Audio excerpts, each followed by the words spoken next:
नमस्कार, स्वागत है आप सब लोगों का मेरे चैनल स्टार्टिंग फ्रॉम स्क्रैच पे। आशा करता हूँ आप सब लोग बहुत ही अच्छे होंगे। तो ये जो वीडियो है ये करंट अफेयर्स का है। मई का महीना 2024 का जो था उसका ये मोस्ट इम्पॉर्टेंट करंट अफेयर्स के सारे क्वेश्चंस मैं इस वीडियो में आपके लिए लेकर आया हूँ। आप किसी और चैनल का भी आप करंट अफेयर्स देखते होंगे, कोई बात नहीं, आप जरूर देखिए, बट एक बार मुझे मौका देकर देखिए। ये वीडियो आप पूरा देखिए, लगभग 1 घंटे का ये वीडियो होने वाला है, 1 घंटे से कुछ ज़्यादा ही होगा, बट आप एक बार इस वीडियो को पूरा देखिए, आपको बेहद पसंद आएगा ये वीडियो। 80 से ज़्यादा क्वेश्चन आपको मिलेंगे जो कि बेहद इंपॉर्टेंट क्वेश्चंस होंगे। आप किसी भी एग्जाम की तैयारी करते हो, चाहे यूपीएससी हो या तो स्टेट पीसीएस हो या तो आप किसी रेलवे का, बैंकिंग का, टीचर का या किसी भी एसएससी का भी आप तैयारी करते हो, किसी भी एग्जाम जिसमें करंट अफेयर्स पूछा जाता हो, तो ये वीडियो आपके लिए बेहद इंपॉर्टेंट साबित होगा। आप इस वीडियो से रिलेटेड सुझाव भी आप कमेंट बॉक्स में ज़रूर दे सकते हैं। आप पूरा वीडियो देखिए, आपको पीडीएफ भी आपको इसका मिल जाएगा मेरे टेलीग्राम चैनल से। तो आइए चलते हैं वीडियो की ओर। तो आइए चलते हैं अपने पहले क्वेश्चन की ओर। Who has won the IPL trophy 2024? IPL 2024 की ट्रॉफी किस टीम ने जीती है, आपको ये बताना है। तो आईपीएल का फुल फॉर्म होता है इंडियन प्रीमियर लीग। तो आइए देखते हैं options. Kolkata night Riders, Sunrisers Hyderabad, Rajasthan Royals या तो फिर रॉयल चैलेंजर्स बेंगलुरु। तो ये चारों आपके ऑप्शंस हैं पहले क्वेश्चन के लिए। टोटल जो मैंने क्वेश्चन लिया है इस वीडियो में वो लगभग 80 क्वेश्चन है।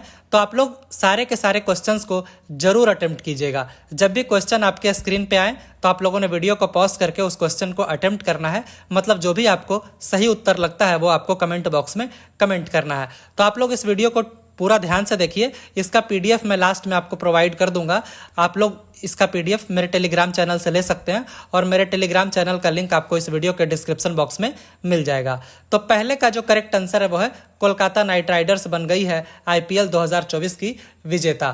तो ये 17वां एडिशन था आईपीएल का और तीसरी बार ट्रॉफी जीती है केकेआर। इसके पहले 5 बार चेन्नई सुपर किंग्स और 5 बार मुंबई इंडियंस आईपीएल जीत चुकी है। आईपीएल 2024 में मोस्ट वैल्यूएबल प्लेयर बने सुनील नारायण, जो कि केकेआर टीम से थे। इन्होंने 488 रन भी बनाया और 17 विकेट भी लिए। ऑरेंज कप मिला विराट कोहली को। ऑरेंज कप उसे दिया जाता है जो सबसे ज्यादा रन बनाता है टूर्नामेंट में, तो ये विराट कोहली को मिला। इन्होंने 741 रन बनाए थे। पर्पल कप दिया जाता है जो सबसे ज्यादा विकेट लेता है, तो वो थे हर्षल पटेल और ये 24 विकेट लिए थे। फाइनल में जो मैन ऑफ द मैच थे वो थे मिचेल स्टार्क। ये 3 ओवर में 14 रन देकर 2 महत्वपूर्ण विकेट लिए थे। फेयर प्ले अवार्ड मिला सनराइजर्स हैदराबाद की टीम को और emerging player of the season बने नीतीश कुमार रेड्डी। तो ये सारे पॉइंट्स आप लोग ध्यान रखिएगा। आइए देखते हैं दूसरा क्वेश्चन। हाल ही में भारतीय महिला हॉकी टीम की कैप्टन कौन बनी है? इंडियन विमेंस हॉकी टीम की कैप्टन कौन बनी है? तो ये बन गई हैं सलीमा टेटे। तो दूसरा का ऑप्शन ए करेक्ट हो जाएगा। इसके पहले जो कैप्टन थी वो थी सविता पुनिया। इसके पहले कैप्टन थी, अब बन गई हैं मिडफील्डर सलीमा टेटे। अभी हाल में जो टीम अनाउंस हुआ है FIH प्रो लीग मैचेस के लिए जो इंग्लैंड और बेल्जियम में होना है, तो ये 24 लोगों का ये टीम अनाउंस हुआ है। उसमें सलीमा टेटे को कैप्टन बनाया गया है और वाइस कैप्टन बनाया गया है नवनीत कौर को। आइए आगे देखते हैं तीसरा क्वेश्चन। हाल ही में भारत के प्रसिद्ध खिलाड़ी सुनील छेत्री ने संन्यास की घोषणा की है। इन्होंने रिटायरमेंट अपना अनाउंस किया है। तो ये किस खेल से रिलेटेड है, आपको ये बताना है। तो ये बहुत ही फेमस खिलाड़ी हैं, आप लोग जानते होंगे इनको। तो ये फुटबॉल से संबंधित है। ये फुटबॉल, बहुत बड़े फुटबॉलर हैं ये इंडिया के। तो तीसरा का ऑप्शन बी करेक्ट हो जाएगा। तो इनके बारे में जानने को काफ़ी कुछ है। एक्चुअली ये इमीडिएट रिटायरमेंट नहीं है, ये अपना लास्ट मैच खेलेंगे 6 जून 2024 को, जो कि कुवैत के साथ होने वाला इनका मैच। तो ये होगा सॉल्ट लेक स्टेडियम कोलकाता में, ये इनका आखिरी मैच होगा। तो अभी ये कैप्टन है किस टीम के? ब्लू टाइगर्स के। तो ब्लू टाइगर्स कौन सी टीम है? तो एक्चुअली इंडिया के मेंस लोगों का जो फुटबॉल टीम है उसका निक नेम है ब्लू टाइगर्स। मतलब ये इंडियन मेंस फुटबॉल टीम के ये कैप्टन है। इनका जर्सी नंबर है 9, ये भी आप लोग ध्यान रखिएगा। तो एक्चुअली सुनील छेत्री को कहा जाता है कि ये इंडियन फुटबॉल के ये चेहरे हैं, मतलब सबसे फेमस चेहरे हैं। जैसे इंडियन क्रिकेट का फेस कहा जाता है विराट कोहली को, उसी तरीके से इंडियन फुटबॉल का फेस कहा जाता है सुनील छेत्री को। तो ये 3rd highest international goal scorer हैं, मतलब तीसरे नंबर पे है ये गोल मारने में। तो एक्चुअली इनका टोटल 94 गोल्स है इंटरनेशनली। एक्टिव प्लेयर्स की यहाँ पे बात हो रही है। और पहले नंबर पे हैं पुर्तगाल के क्रिस्टियानो रोनाल्डो, आप लोग जानते हैं इनको, इनका 128 टोटल इंटरनेशनल गोल है। दूसरे नंबर पे है अर्जेंटीना के लियोनेल मेसी, इनका 106 है। और तीसरे नंबर पे हैं सुनील छेत्री, इनका 94 गोल्स है। और इनको कुछ अवार्ड्स भी मिले हैं फेमस, जैसे कि अर्जुना अवार्ड, जो कि इंडिया का सेकेंड हाईएस्ट स्पोर्ट्स अवार्ड है। ये इनको मिला था 2013 में। ये पद्मश्री से भी इनको नवाजा गया है 2019 में। वो पद्मश्री जो कि इंडिया का 4th हाईएस्ट सिविलियन अवार्ड है। हाईएस्ट कौन सा है? भारत रत्न, जो सचिन तेंदुलकर जी को मिला है। मेजर ध्यानचंद खेल रत्न अवार्ड, इनको पहले जो इसका नाम था वो था राजीव गांधी खेल रत्न अवार्ड था, तो इनको मेजर ध्यानचंद खेल रत्न अवार्ड भी मिला है 2021 में, जो कि इंडिया का हाईएस्ट स्पोर्ट्स अवार्ड है। सेकंड हाईएस्ट अर्जुना अवार्ड ये भी मिला है, हाईएस्ट भी मिला है, जिसको पहले राजीव गांधी खेल रत्न अवार्ड भी कहा जाता था। आइए आगे देखते हैं चौथा क्वेश्चन। महिला फीफा वर्ल्ड कप 2027 की मेजबानी कौन सा देश करेगा, मतलब होस्ट कौन करेगा महिला फीफा वर्ल्ड कप 2027 में जो होने वाला है? तो उसको होस्ट करेगा ब्राजील। अभी हाल ही में ये अनाउंस हुआ है, तो चौथा का ऑप्शन ए करेक्ट हो जाएगा। तो ब्राजील जो है इस बिड को जीत गया। किससे जीता? बेल्जियम, नीदरलैंड और जर्मनी। एक्चुअली ये तीनों साथ में होस्ट करना चाहते थे, बट होस्टिंग राइट मिल गया ब्राजील को। तो ये साउथ अमेरिका का पहला ऐसा देश है जो कि महिला फीफा वर्ल्ड कप को होस्ट करने वाला है। तो ब्राजील साथ ही साथ छठा ऐसा देश बन जाएगा जो कि मेंस और विमेंस दोनों का फीफा वर्ल्ड कप होस्ट करने वाला, ये छठा देश बन जाएगा। इसके पहले स्वीडन, यूएस, जर्मनी, फ्रांस और कनाडा, ये पांचों देश मतलब मेंस और विमेंस दोनों का फीफा वर्ल्ड कप होस्ट कर चुके हैं। ब्राजील बन जाएगा छठा देश। तो ये जो 2027 का फीफा विमेंस वर्ल्ड कप होने वाला है, ये फीफा विमेंस वर्ल्ड कप का 10वां एडिशन होगा। स्पेन जो है ये पिछली बार का चैंपियन है, मतलब 2023 में जो फीफा विमेंस वर्ल्ड कप हुआ था उसका विजेता स्पेन की टीम रही थी। तो ये सारे पॉइंट्स आप लोग ध्यान रखिएगा। आगे देखते हैं पांचवा। 2026 में एएफसी महिला एशिया कप की मेजबानी कौन सा देश करेगी? एएफसी महिला एशिया कप जो 2026 में होने वाला है, उसका भी होस्टिंग अभी हाल ही में अनाउंस किया गया। कौन होस्ट करने वाला है? तो ये होस्ट करने वाला है ऑस्ट्रेलिया।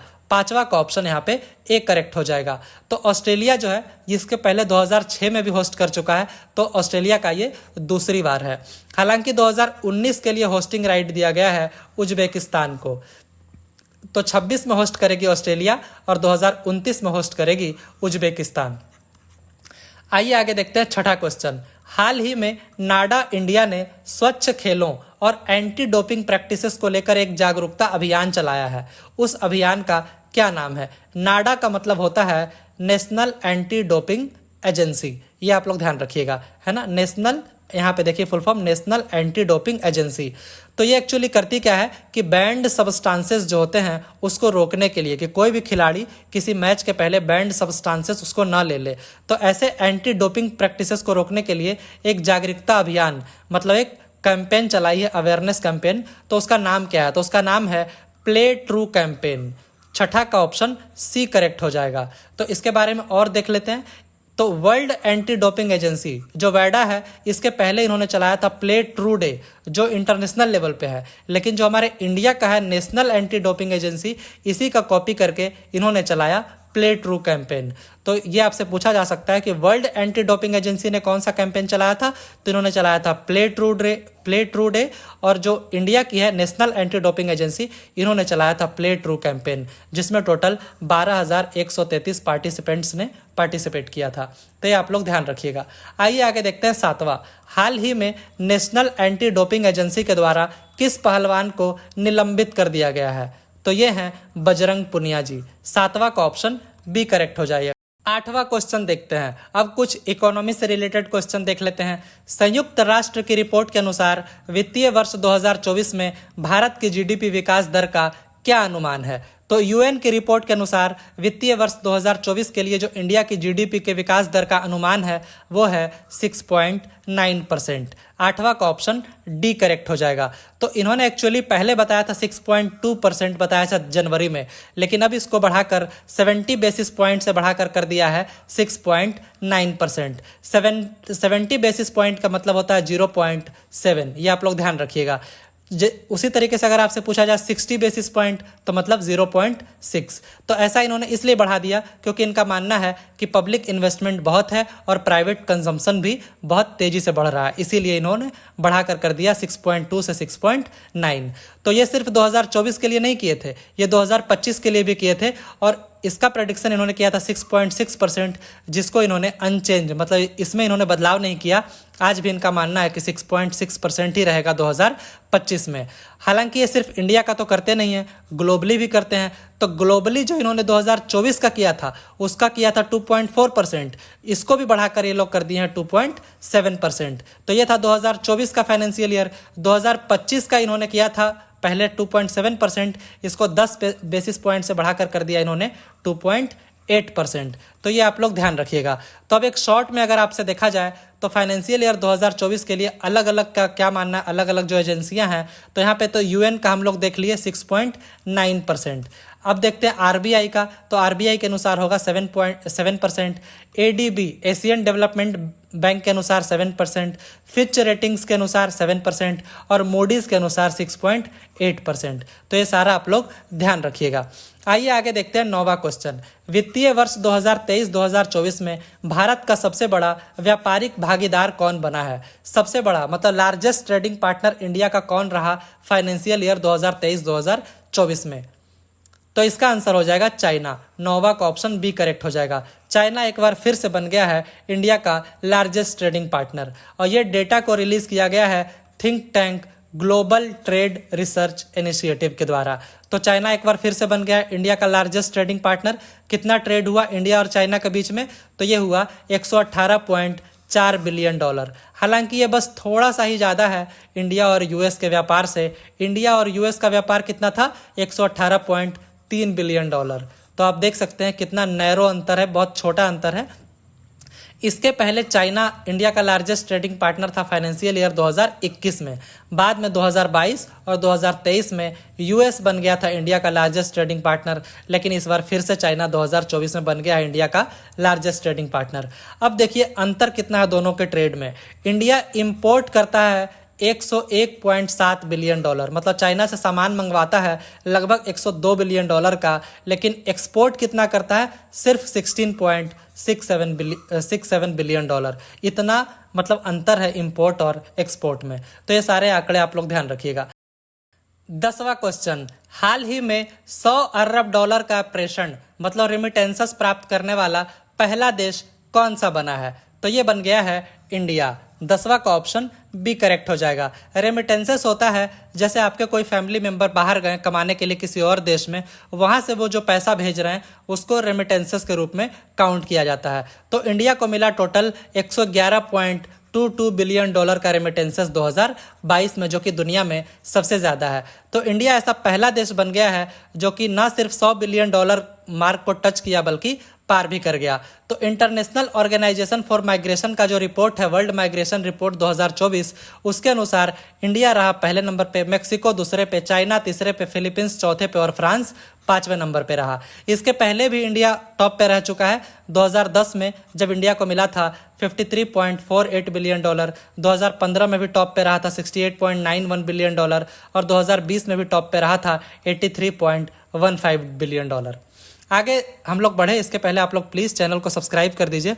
बहुत मेहनत लगता है इस वीडियो को बनाने में, तो अगर आप लोगों को वीडियो अच्छा लग रहा है तो प्लीज़ चैनल को एक सब्सक्राइब जरूर दीजिए और वीडियो को लाइक कीजिए, कमेंट कीजिए और अपने दोस्तों में शेयर कर सकते हैं। आइए देखते हैं 11वां। वर्ष 2023 में वैश्विक इंटरनेट शटडाउन के मामले में कौन सा देश शीर्ष स्थान पे रहा? मतलब जहां पे इंटरनेट को सबसे ज़्यादा बार कट किया गया, अलग अलग वजहों से, चाहे दंगे हो गए हों या तो और भी कोई अफवाह फैल रहा हो, बहुत सारी वजहें होती है। तो वैश्विक इंटरनेट शटडाउन में जो टॉप पे रहा वो देश था इंडिया। 11वां का ऑप्शन ए करेक्ट हो जाएगा, जो कि हमारे लिए बेहद शर्म की बात है। तो इंडिया ने एक बार फिर से टॉप किया है ग्लोबल इंटरनेट शटडाउन के मामले में, और ये लगातार छठा साल है इंडिया जब टॉप किया है। टोटल 116 बार इंटरनेट शटडाउन हुआ, हालांकि पिछले बार 84 बार हुआ था 2022 में, लेकिन 2023 में ये हो गया 116 बार। मेनली जो मणिपुर इंस्टेंस हुआ था ना, मणिपुर में झड़प हुई थी दो गुटों के बीच में, उसमें जो है सबसे ज़्यादा इसमें प्रॉब्लम हुआ था, इंटरनेट शटडाउन हुआ था।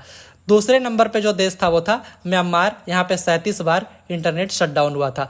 तो आप देखिए कि टोटल 39 देशों में कितना 283 शटडाउन रिपोर्ट किए गए, जिसमें 41% अकेले भारत में हुआ 2023 में शटडाउन। ये जो रिपोर्ट है ये रिलीज़ किया गया access now and keep it on कोalition के द्वारा। तो ये आप लोग ध्यान रखिएगा।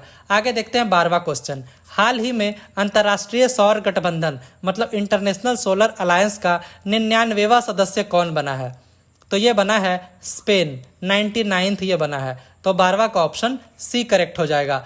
तो इंडिया और फ्रांस दोनों ने ज्वाइंटली लॉन्च किया था इंटरनेशनल सोलर अलायंस को COP21 कॉन्फ्रेंस ऑफ पार्टीज जो 21 हुई थी पेरिस में 2015 में, उसके साइड लाइन में इसका ISA का गठन किया गया था इंडिया और फ्रांस के द्वारा। तो इसमें करना क्या है कि दुनिया भर के देशों को एक साथ एक प्लेटफॉर्म पे लाना है। किस लिए?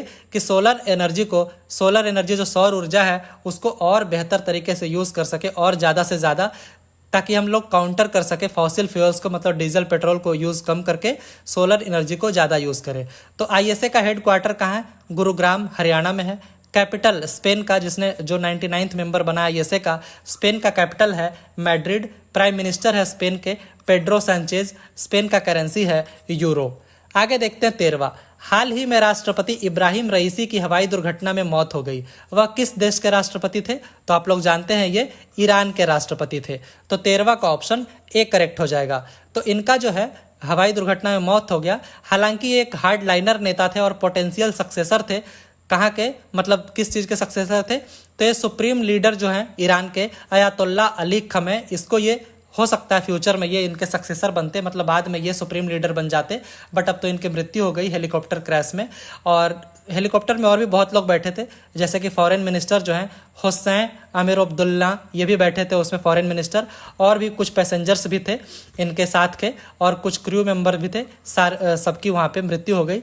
वाइस प्रेसिडेंट जो है मोहम्मद मुखबिर, ये मतलब ऑटोमेटिकली एज्यूम कर लेंगे पावर, प्रेसिडेंट बन जाएंगे ये, जब तक इलेक्शन ना हो जाए वहाँ पे। तो कैपिटल जो है ईरान का वह है तेहरान, और ऑफिशियल लैंग्वेज वहाँ का है पर्शियन। 14वां क्वेश्चन देखते हैं। हाल ही में भारत सरकार ने चाबहार बंदरगाह को 10 साल के लिए लीज पर लिया है। यह बंदरगाह किस देश में है आपको ये बताना है। चाबहार बंदरगाह मतलब चाबहार पोर्ट किस देश में है? तो ये है ईरान देश में। आइए थोड़ा सा मैप में देख लेते हैं। ये देखिए, ये है हमारा प्यारा भारत। यहाँ से अगर आप वेस्ट की ओर जाते हैं तो यहाँ पे आप देखेंगे ये है ईरान देश है, और ईरान के साउथ ईस्ट में आपको यहाँ पे मिलेगा चाबहार पोर्ट। और ये देखिए ये पाकिस्तान है, पाकिस्तान में है ग्वादर पोर्ट। इन दोनों का जो डिस्टेंस है वो है 72 किलोमीटर्स। तो ये कहाँ पे है चाबहार पोर्ट? ये साउथ ईस्ट ईरान में है और गल्फ ऑफ ओमान के बिल्कुल बगल में। तो आइए इसके बारे में और कुछ जान लेते हैं कि इंडिया 10 साल के लीज पर ले रहा है चाबहार पोर्ट को, जो कि ईरान में है। तो इसको ना सिर्फ इंडिया डेवलप करेगा बल्कि बाद में इसको ऑपरेट भी करेगा। तो ये जैसा कि मैंने आपको बताया ईरान के साउथ ईस्टर्न पार्ट पे है, गल्फ ऑफ ओमान के नज़दीक में। तो ये लेने का इंडिया का मकसद क्या है? तो मकसद इंडिया का ये है कि इंडिया को अगर कोई सामान ईरान में भेजना हो, अफगानिस्तान में भेजना हो, या तो और भी जो मध्य एशिया के देश है वहाँ भेजना हो, या यूरोप के कुछ पार्ट्स में भेजना हो, तो इंडिया को पाकिस्तान की हेल्प ना लेना पड़े या पाकिस्तान के पोर्ट्स की हेल्प ना लेना पड़े। तो यही होगा, ईरान, अफगानिस्तान, मध्य एशिया के देश, यूरोप में अगर कुछ भेजना हो तो ये पोर्ट ऑफ कराची या तो ग्वादर पोर्ट को क्या करना चाहती है इंडिया? बाईपास करना चाहती है, पाकिस्तान की हेल्प नहीं लेना चाहती है। इसके पहले भी इंडिया चाबहार पोर्ट का कई बार यूज़ कर चुकी है। जो लेटेस्ट था वो 2023 में, वो अफगानिस्तान को गेहूं भेज रही थी इंडिया 20,000 टन, तो इसी चाबहार पोर्ट के थ्रू ही इंडिया भेजी थी। आइए आगे देखते हैं 15वां क्वेश्चन। सुशील कुमार मोदी, जिनकी अभी हाल ही में मृत्यु हो गई, वह किस क्षेत्र से संबंधित थे? तो ये पॉलिटिशियन थे। ये बिहार के उप मुख्यमंत्री कई बार रह चुके थे। तो ये पॉलिटिक्स से संबंधित थे। 15वां का यहाँ पे ऑप्शन बी करेक्ट हो जाएगा। आइए देखते हैं 16वां। हाल ही में ब्लू रेसिडेंसी वीज़ा ये किस देश के द्वारा लॉन्च किया गया है? ब्लू रेसिडेंसी वीज़ा ये लॉन्च किया गया है यूएई के द्वारा, यूनाइटेड अरब ऑफ एमिरेट्स, मतलब ढेर सारे एमिरेट्स मिलके एक देश बनते हैं जिसका नाम है यूएई। टोटल 7 एमिरेट्स हैं जिसमें Dubai, Sharjah, Fujairah, Abu Dhabi, इस तरीके से 7 एमिरेट्स मिलके एक देश बनता है यूएई, क्योंकि दुबई कोई देश है नहीं। तो ये ब्लू रेसिडेंसी वीज़ा लॉन्च किया गया यूएई के द्वारा। आइए इसके बारे में डिटेल जान लेते हैं। तो ये 10 साल का है ब्लू रेसिडेंसी वीज़ा। ये किनको दिया जाएगा? जिनका एक्सेप्शनल एफर्ट है, मतलब बहुत ही अच्छा प्रयास है इन्वायरमेंट को बचाने के फील्ड में। अगर आप इन्वायरमेंट के बचाने के फील्ड में अगर आपने कुछ बहुत ही अच्छा काम किया हो, ये नहीं कि 1-2 पेड़ लगा दिए तो आपको नहीं दिया जाएगा। अगर आपने कोई अच्छा एफर्ट किया हो, चाहे वो मराइन इन्वायरमेंट हो या लैंड इन्वायरमेंट हो, किसी भी फील्ड में अगर आपने कुछ अच्छा किया है तो आपको ये वीज़ा मिलेगा 10 साल का। तो इसको अनाउंस किया गया है, इस स्कीम को अनाउंस किया गया है दुबई के जो प्राइम मिनिस्टर हैं और दुबई के जो रूलर हैं शेख मोहम्मद बिन राशिद जी, इनके द्वारा ये इस स्कीम को अनाउंस किया गया। तो ये कोई पहला इस तरीके का वीज़ा अनाउंसमेंट नहीं है, मतलब यूएई की तरफ से। इसके पहले वो 2019 में ला चुके हैं गोल्डन वीज़ा, जो इनका बहुत ही फेमस है। बहुत सारे बॉलीवुड स्टार्स को ये वीज़ा मिला है। तो ये किनको दिया जाता है? इन्वेस्टर्स को, या तो एंटरप्रेन्योर्स हैं, साइंटिस्ट हैं, या एक्सेप्शनल स्टूडेंट्स या ग्रेजुएट्स हैं, तो उनको इसके थ्रू वीज़ा मिलता है। या कोई ह्यूमैनिटेरियन लीडर्स हैं, जैसे कि बॉलीवुड के बहुत सारे स्टार्स जैसे कि शाहरुख खान जी, या तो फिर आप संजय दत्त, इस तरीके के बहुत सारे लीडर, बहुत सारे एक्टर्स को मिला है। अभी जो लेटेस्ट मिला है साउथ के सुपरस्टार रजनीकांत जी को ये मिला है गोल्डन वीज़ा। तो एनीवे इसके बाद देखते हैं 2019 के बाद 2022 में 3 साल के बाद ये एक और वीज़ा ले आए थे, ग्रीन वीज़ा। तो इसका 5 साल का वैलिडिटी था। तो यह स्किल्ड प्रोफेशनल्स को, फ्रीलांसर्स को, इन्वेस्टर्स को या एंटरप्रेन्योर्स को ये इसके थ्रू ये वीज़ा देते थे। तो इस तरीके से आप ध्यान रखिएगा, ग्रीन वीज़ा भी यूएई लाई थी, गोल्डन वीज़ा भी यही लाई थी, और ये अभी लाए हैं ब्लू रेसिडेंसी वीज़ा। तो ये आप लोग ध्यान रखिएगा। आइए आगे चलते हैं। 17वां क्वेश्चन, दुनिया का सबसे बड़ा हवाई अड्डा ये कहाँ बनाया जा रहा है? तो ये बनाया जा रहा है दुबई में। 17वां का यहाँ पे ऑप्शन डी करेक्ट हो जाएगा। तो इस जो एयरपोर्ट जो बनने वाला है इसका नाम होगा अल मक्तूम इंटरनेशनल एयरपोर्ट, और ये अभी का जो दुबई इंटरनेशनल एयरपोर्ट है उससे ये 5 गुना बड़ा होने वाला है। अल मक्तूम इंटरनेशनल एयरपोर्ट नाम आप लोग ध्यान रखिएगा। तो ये दुनिया का सबसे बड़ा एयरपोर्ट टर्मिनल होगा, जिसको बनाने में $35 बिलियन की लागत आने वाली है। इसमें टोटल 400 गेट्स होंगे और 5 तो इसमें पैरेलल रनवेज होंगे। तो आप इमेजिन कर सकते हैं कि कितना बड़ा एयरपोर्ट होने वाला है। और इसकी कैपेसिटी जो होने वाली है ये होने वाली है 260 मिलियन पैसेंजर्स ये एनुअली हैंडल करने वाले हैं, सिर्फ ये सिंगल एयरपोर्ट पे 260 मिलियन पैसेंजर्स एनुअली। आइए आगे देखते हैं 18वां क्वेश्चन। हाल ही में जारी हुई प्रेस स्वतंत्रता सूचकांक, मतलब प्रेस फ्रीडम इंडेक्स, जो 2024 का ये जो रैंक जारी हुआ है, इसमें भारत की रैंकिंग क्या है आपको ये बताना है। तो इसमें भारत की रैंकिंग है 159, जो कि बेहद ही निराशाजनक है। 18वां का ऑप्शन डी करेक्ट हो जाएगा। तो इसको जारी कौन करता है पहले ये जान लीजिए, रिपोर्टर्स विदाउट बॉर्डर्स। चूंकि ये फ्रेंच की संस्था है तो फ्रेंच में कहा जाता है रिपोर्टर्स सैंस फ्रंटियर्स, इसीलिए शॉर्ट में लिखा जाता है RSF, क्योंकि रिपोर्टर्स विदाउट बॉर्डर्स तो हो जाएगा RWB, बट चूंकि फ्रेंच का है वहां पे है रिपोर्टर्स सैंस फ्रंटियर्स, इसीलिए लिखा जाता है RSF। तो ये है क्या? ये जो है अभी हम लोगों ने देखा कि प्रेस फ्रीडम इंडेक्स, इस रिपोर्ट से पता क्या चलता है? तो इससे ये पता चलता है कि किसी देश में वहाँ की प्रेस को क्या स्वतंत्रता है, वहाँ की मीडिया किस तरीके से काम करती है, उस पर कितना दबाव है, कितना उसको फ्रीडम है। तो एक बहुत ही क्रूशियल टूल है ये जानने के लिए कि स्टेट ऑफ प्रेस फ्रीडम क्या है किसी देश में। तो इंडिया की हालत देख लेते हैं। इंडिया 159वें पे है, जैसा कि हम लोग देखें 159th पे है। टोटल 180 कंट्रीज जिन पे सर्वे किया गया उसमें से इंडिया 159वें नंबर पे है। पिछले साल और बुरी हालत थी, 161वें पे थी 2023 में, अभी 159वें पे है, जो कि बेहद निराशाजनक है। और इंडिया देखिए किन किन से पीछे है, मतलब कुछ लोगों से कंपैरिजन करते हैं, टर्की से भी पीछे। आप इमेजिन कीजिए, टर्की जहाँ पे ऑलरेडी मीडिया का बुरा हाल है, बट वो भी हमसे बेहतर है। पाकिस्तान की मीडिया से भी हमारी मीडिया खराब है, पाकिस्तान का 152 रैंक है, श्रीलंका का 150 है और हमारा 159 है। टॉप 5 कंट्रीज की हम लोग बात कर लेते हैं। नॉर्वे पहले पे है, डेनमार्क दूसरे पे, स्वीडन तीसरे पे, नीदरलैंड्स चौथे पे और फिनलैंड 5वें पे है। तो जैसा कि मैं कई बार आप लोगों से कह चुका हूं, कोई भी रिपोर्ट आपके सामने आए सबसे पहले देखिए उसको जारी कौन करता है, टॉप पे कौन है, बॉटम पे कौन है और इंडिया की रैंक क्या है और इंडिया के नेबर्स एक दो जान लीजिए। तो हम लोग टॉप पे तो देख लिए, अब बॉटम पे देख लेते हैं। सबसे खराब स्थिति कहाँ पे है? इरिट्रिया, वो 180वें नंबर पे है, सीरिया 179 पे है और अफगानिस्तान 178 पे है। आइए आगे देखते हैं 19वां क्वेश्चन। हाल ही में पिरूल लाओ पैसे पाओ, ये एक अभियान है, तो ये किस राज्य में शुरू किया गया है? पिरूल क्या होता है? पिरूल देखिए ये इस तरीके का होता है, ये आग बहुत जल्दी पकड़ लेता है, तो इसको स्टार्ट किया गया उत्तराखंड में। 9वां का यहाँ पे ऑप्शन सी करेक्ट हो जाएगा। तो इसके बारे में जान लेते हैं। पिरूल लाओ पैसा पाओ, ये कैंपेन शुरू किया गया उत्तराखंड सरकार के द्वारा। तो ये किस लिए किया गया? ये किस लिए किया गया? क्योंकि ये ना फॉरेस्ट में ये फायर बहुत जल्दी पकड़ लेते हैं। एक तो अभी इतनी गर्मी भी चल रही है और फॉरेस्ट में चूंकि इसमें आग लगना बहुत आसान होता है, तो ये होता क्या है? ये होता है पाइन ट्री के जो पत्ते होते हैं, इसी को कहा जाता है पिरूल कहा जाता है। तो सरकार ने एक कैंपेन शुरू किया कि भैया पिरूल लाओ और पैसे पाओ, मतलब आप पिरूल को कलेक्ट करके लाओ जंगलों से और हम बदले में आपको पैसे देंगे। तो जंगलों में पिरूल ज़्यादा रहेगा नहीं, तो आग लगना थोड़ा सा मुश्किल हो जाएगा। तो इसमें क्या है, लोकल्स और यूथ लोगों को इंगेज किया गया और आप क्या कीजिए, जो ड्राई पिरूल्स है, सूखे पिरूल, उनको कलेक्ट कीजिए जंगलों से और आप इसको लेकर आइए कलेक्शन सेंटर में। बदले में आपको 50 रुपया पर केजी आपको मिलेगा और वो डायरेक्टली आपके बैंक अकाउंट्स में ट्रांसफ़र कर दिया जाएगा। तो आपसे सवाल बस आप इतना याद रखिए, पिरूल लाओ पैसा पाओ, ये कैंपेन उत्तराखंड सरकार द्वारा लॉन्च किया गया और ये इसलिए किया गया ताकि फॉरेस्ट फायर को रोका जा सके। आइए आगे देखते हैं 20वां क्वेश्चन। हाल ही में स्कूल ऑन व्हील्स ये परियोजना है, इसकी शुरुआत किस राज्य में की गई? स्कूल ऑन व्हील्स मतलब चक्कों के ऊपर ही स्कूल आ गई है आपके, मतलब स्कूल आपके द्वार पे चल कर आई है, इसका मतलब यही हुआ। तो इस योजना की शुरुआत की गई मणिपुर में। 20वां का ऑप्शन बी करेक्ट हो जाएगा। तो ये वहाँ की जो गवर्नर है मणिपुर की, अनुसुईया यूके, उन्होंने इस योजना को लॉन्च किया।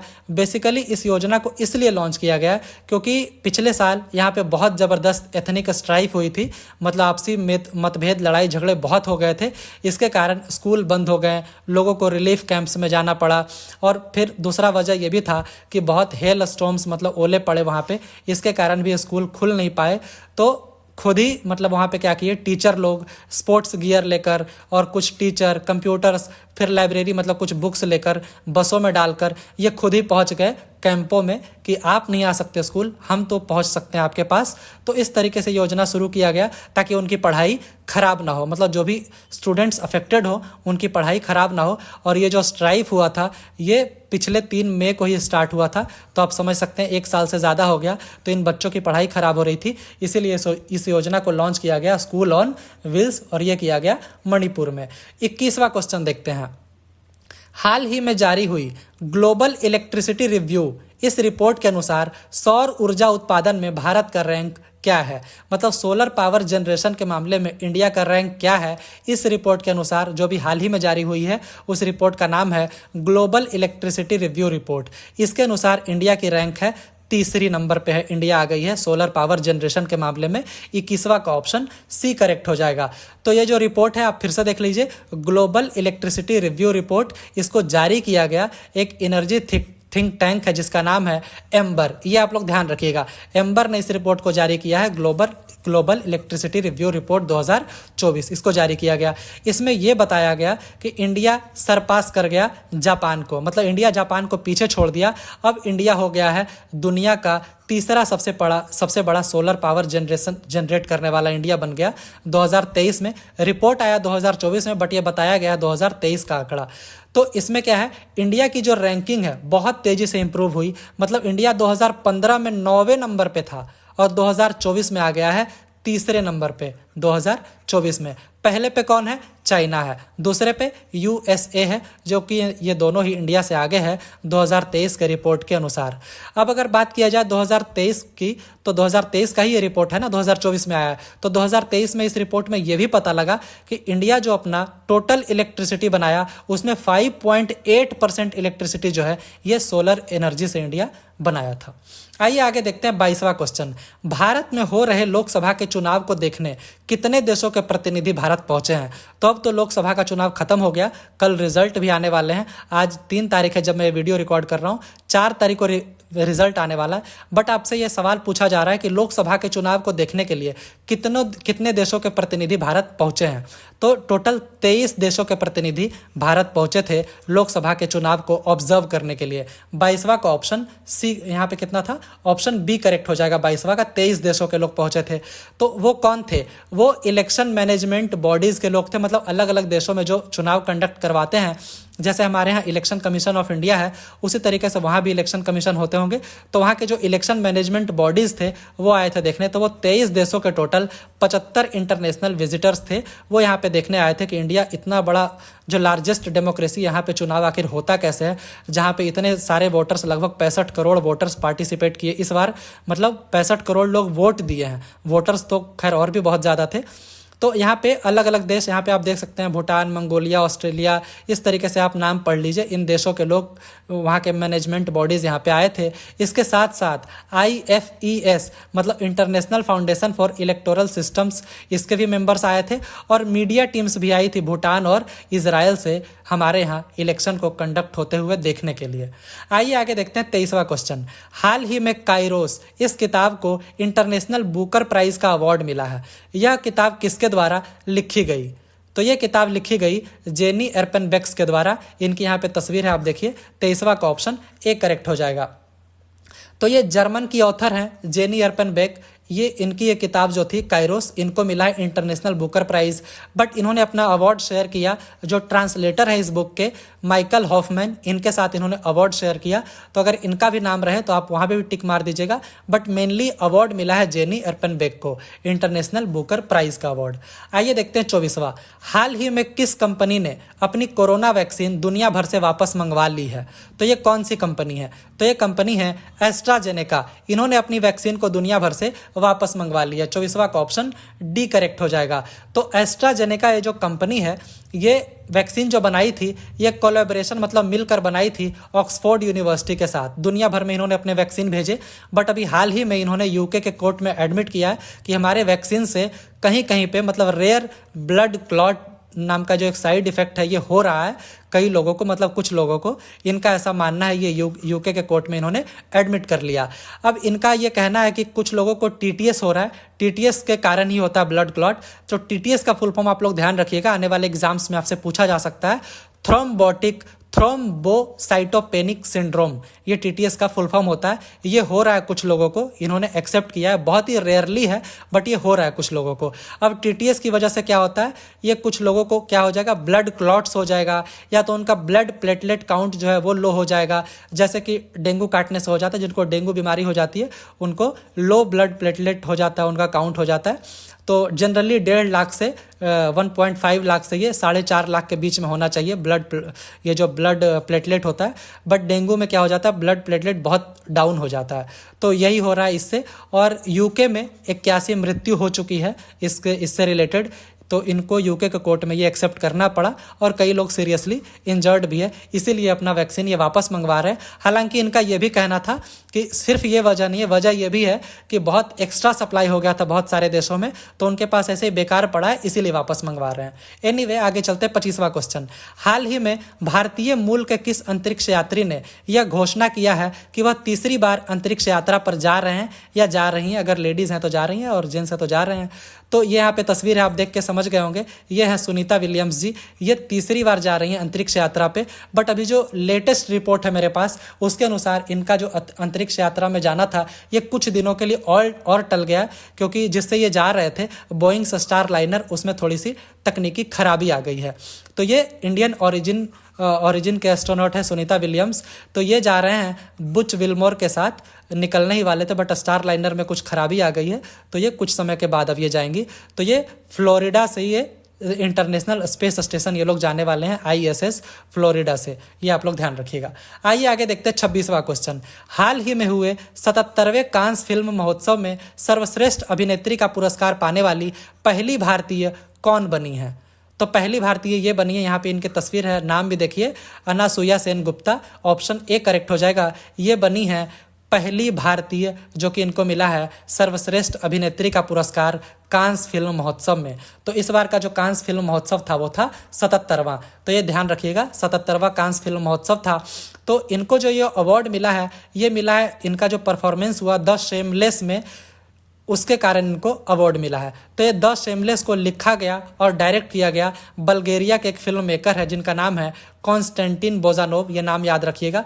इन्हीं के द्वारा डायरेक्शन में बनाया गया द शेमलेस, और जो कैटेगरी था वो मिला अनसर्टेन रिगार्ड सेक्शन में इनको अवार्ड मिला 77वें कांस फिल्म महोत्सव में। तो ये नाम याद रखिएगा, अनासुया सेन गुप्ता। 27वां क्वेश्चन, हाल ही में नागरिकता संशोधन कानून CAA मतलब सिटीजनशिप अमेंडमेंट एक्ट, इसके तहत पहली बार कितने लोगों को नागरिकता दी गई है?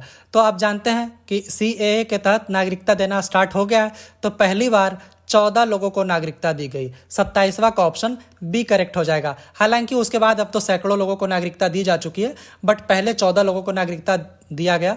तो यूनियन जो होम सेक्रेटरी हैं अजय भल्ला, उन्होंने इन 14 लोगों को अपने हाथों से नागरिकता का सर्टिफिकेट दिया। तो CAA है क्या, एक बार जान लेते हैं। इसमें क्या है, सिटीजनशिप मिलना है किनको?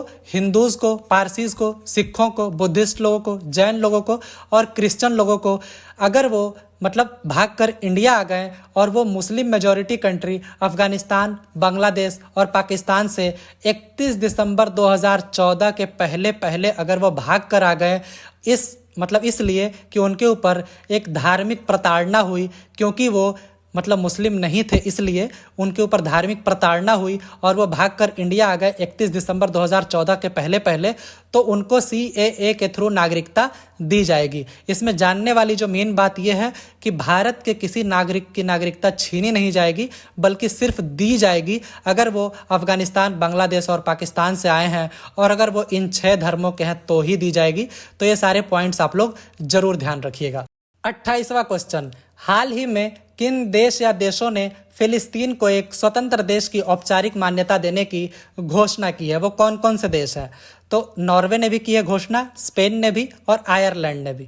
तो यहाँ पे ऑप्शन डी करेक्ट हो जाएगा। इन तीनों ही देशों ने ये अनाउंस किया है कि हम लोग फिलिस्तीन को एक स्वतंत्र देश की औपचारिक मान्यता देने वाले हैं। तो ये 28 मई तक देने वाले थे, तो अब दे चुके हैं, क्योंकि अब तो जून आ गया, तो ये लोग मान्यता दे चुके हैं। और ये सब तब हो रहा है जब इजराइल का ऑलरेडी पैलेस्टाइन के साथ युद्ध चल रहा है गाजा में। अभी आप लोग देखे होंगे, ये एक ट्रेंडिंग में था ये picture, all eyes on Rafah. तो ये राफा जो जगह है ये गाजा के साउथ में है, मतलब सदर्न गाजा में है। वहाँ पे इजराइल के मिसाइल अटैक से कई सारे बच्चे मारे गए थे, इसलिए ये बहुत ज़्यादा ट्रेंडिंग में था। तो ये इजराइल और पैलेस्टाइन का युद्ध 8 महीने से चल रहा है, और इसी के बीच में इन तीनों देशों ने अनाउंस किया कि हम लोग पैलेस्टाइन को एक इंडिपेंडेंट स्टेट के रूप में दर्जा देने वाले हैं। इसके पहले भी पैलेस्टाइन कोशिश कर चुका था इसी साल अप्रैल में, बट उसको क्या किया गया, US ने वीटो कर दिया था यूनाइटेड नेशन सिक्योरिटी काउंसिल में, क्योंकि इनके पास वीटो पावर है, 5 देशों के पास है। आप लोग कमेंट करके जरूर बताइए कि किन 5 देशों के पास वीटो पावर है, कौन UN के परमानेंट मेंबर है यूनाइटेड नेशन सिक्योरिटी काउंसिल के। तो उसके बाद इजराइल ने ऑब्वियसली रिएक्ट करना था, तो इजराइल के जो फॉरेन मिनिस्टर है इजराइल कैट्ज, उन्होंने अपने एम्बेसडर को इन तीनों देशों से वापस बुला लिया। अब अगर बात करें, टोटल 193 मेंबर्स हैं UN के, उसमें से 142 ऑलरेडी स्टेट ऑफ पैलेस्टाइन को रिकॉग्नाइज कर चुके हैं इंडिपेंडेंट मेंबर के रूप में, बट उसमें बहुत सारे देश नहीं है, जैसे कि उसके बारे में हम लोग बात करते हैं। बट कई सारे देशों ने इसको दर्जा दे चुका है, कई सारे middle eastern countries, African countries है, एशियन कंट्रीज है। लेकिन जो नहीं किए हैं, जो पैलेस्टाइन को इंडिपेंडेंट स्टेट का दर्जा आज भी नहीं दिए हैं, उनमें से US है, कनाडा है, बहुत सारे वेस्टर्न यूरोप के कंट्रीज़ हैं, ऑस्ट्रेलिया है। ये लोग पैलेस्टाइन को एक इंडिपेंडेंट कंट्री नहीं मानता है अलग से। अब अगर G20 की बात करें, G20 जिसका इंडिया एक मेंबर है, इसमें 10 कंट्रीज़ पैलेस्टाइन को रिकॉग्नाइज करते हैं, उनमें इंडिया है। तो इंडिया का आप लोग स्टैंस जरूर ध्यान रखिए। इंडिया पैलेस्टाइन को एक इंडिपेंडेंट स्टेट का दर्जा दे रखा है। तो इंडिया है, उसमें चाइना भी है, रसिया ने भी दे रखा है, Argentina, Brazil, Indonesia, Mexico, Saudi Arabia, south Africa और टर्की है। बाकी के जो G20 के बाकी 10 मेंबर्स हैं, उन्होंने दर्जा नहीं दे रखा है। आइए आगे देखते हैं 29वां क्वेश्चन। निम्न में से किस पर्वतारोही ने हाल ही में रिकॉर्ड 30वीं बार माउंट एवरेस्ट की चढ़ाई की है? मतलब माउंट एवरेस्ट जो दुनिया की सबसे बड़ी चोटी है, उसकी इन्होंने 30वीं बार चढ़ाई की अभी हाल ही में। इनका नाम है रीता कामी शेरपा। 29वां का ऑप्शन ए करेक्ट हो जाएगा। तो ये जो रीता कामी या कामी रीता है, ये नेपाल से हैं। इन्होंने 30 बार माउंट एवरेस्ट की चढ़ाई की है और ये पिछले 30 सालों में ये 30वीं बार दुनिया के सबसे ऊंचे पर्वत पे इन्होंने चढ़ाई किया है। तो ये जो माउंट एवरेस्ट है, आप जानते हैं दुनिया का सबसे हाईएस्ट पीक है। इसकी ऊंचाई अगर मीटर में देखें तो 8848.86 मीटर है, अगर फीट में देखें तो 29,031.69 फीट है। अब इनको जो है रीता कामी जो नेपाल के हैं, इनको मतलब पॉपुलरली एवरेस्ट मैन के भी नाम से जाना जाता है। तो ये जो कामी रीता है, इन्होंने सबसे अजीब बात यह है कि 10 दिनों में इन्होंने 2 बार माउंट एवरेस्ट की चढ़ाई की। पहले इन्होंने 12 मई को चढ़ाई किया था पहली बार, और 22 मई को इन्होंने दूसरी बार चढ़ाई कर दिया। तो इस तरीके से 10 दिन में 2 बार ये चढ़ने वाले भी पहले आदमी इंसान बन गए। आइए आगे देखते हैं तीसवा, माउंट एवरेस्ट पर पहुंचने वाली भारत की सबसे उम्र दराज महिला कौन बनी है, सबसे ओल्डेस्ट वीमेन। तो ये इनकी तस्वीर है, आप देखिए, इनका नाम है ज्योति रात्रे। तीसवा का ऑप्शन ए करेक्ट हो जाएगा। तो ज्योति रात्रे का एज था 55 साल, ये मध्य प्रदेश की हैं। तो ये ओल्डेस्ट इंडियन वीमेन बन गई माउंट एवरेस्ट पे चढ़ने वाली 19 मई को। इसके पहले जिनके नाम पे रिकॉर्ड था वो थी संगीता बहल, उनका 53 साल में वो माउंट एवरेस्ट पे चढ़ी थी। तो ये ध्यान रखिएगा, 19 में 2018 को ये चढ़ी थी। अब अगर आपसे ये पूछ लिया जाए यंगेस्ट इंडियन, सबसे कम एज की कौन है, ये भी हाल फिलहाल में चढ़ी हैं, काम्या कार्तिकेयन। ये सिर्फ 16 साल की हैं और ये माउंट एवरेस्ट पे चढ़ने वाली यंगेस्ट इंडियन बन गई। आइए आगे देखते हैं 31वां, हाल ही में बंगाल की खाड़ी में उठे नए चक्रवात रेमल, तो इसका नामकरण किस देश के द्वारा किया गया। कोई भी चक्रवात आता है, साइक्लोन आता है, तो उसका नामकरण किया जाता है। तो रेमल का जो नामकरण है, तो ये किसके द्वारा किया गया, किस देश के द्वारा। तो ये किया गया था ओमान देश के द्वारा। 31वां का ऑप्शन बी करेक्ट हो जाएगा।